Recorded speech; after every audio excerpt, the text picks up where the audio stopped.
नमस्कार दोस्तों, मैं लक्ष्मी। आइए ऐसी कहानी स्टार्ट करते हैं। आज की कहानी है दिखावा।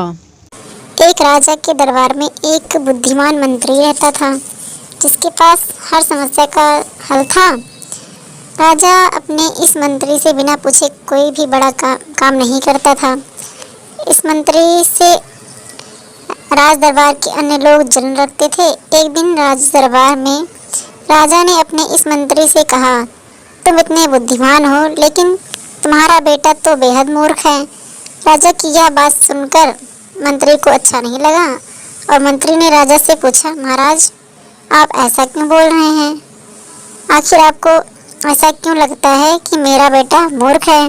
राजा ने कहा, मैं रोज सुबह जब जनता से मिलने के लिए जाता हूँ तो वहाँ पर तुम्हारा बेटा भी होता है और मैं उसे रोज तुम्हारे बेटे से ये पूछता हूँ कि सोना और चांदी में से कौन सी चीज़ सबसे ज़्यादा कीमती है?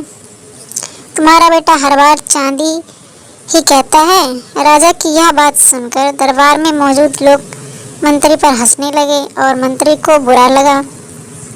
मंत्री बिना कुछ कहे अपने घर वापस आ गया और घर आते ही मंत्री ने अपने बेटे से पूछा, सोने और चांदी में क्या मूल्यवान है? बेटे ने फौरन जवाब देते हुए कहा, पिताजी, सोना। मंत्री ने बेटे से कहा, तुम्हें जब पता है कि सोना कीमती धातु है तो तुम क्यों राजा को गलत जवाब देते हो और चांदी को कीमती धातु कहते हो? बेटे ने कहा, पिताजी, राजा रोज सुबह बाजार में आकर प्रजा से मिलते हैं और मुझे बुलाकर मेरे सामने दो सिक्के रखते हैं, जिनमें से एक चांदी का होता है और एक सोने का। सिक्का रखकर राजा मेरे से पूछते हैं कि जो इन दोनों में से अधिक कीमती चीज़ है वो तुम ले जाओ, और मैं चांदी का सिक्का उठा लेता हूँ। ये देखकर राजा हंसते हैं और चले जाते हैं। मंत्री ने अपने बेटे से पूछा, तो तुम क्यों रोज चांदी का सिक्का उठा लेते हो?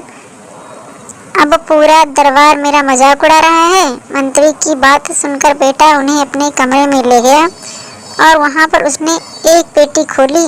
पेटी चांदी के सिक्कों से भरी हुई थी। इतनी सारी चांदी देखकर मंत्री हैरान हो गया। बेटे ने कहा, पिताजी, जो सिक्के राजा मुझे देते हैं ये सब वही हैं। जिस दिन मैंने राजा को सही उत्तर दे दिया, राजा मुझसे ये सवाल पूछना बंद कर देंगे और मुझे रोज एक सिक्का मिलना बंद हो जाएगा। ऐसा होने से मेरा नुकसान होगा। अगले दिन मंत्री ने अपने बेटे की चतुराई राजा को बताई और राजा मंत्री के बेटे की चालाकी से बेहद प्रभावित हुआ। दोस्तों, हमें इस कहानी से यह शिक्षा मिलती है कि हमें अपनी काबिलियत का दिखावा नहीं करना चाहिए।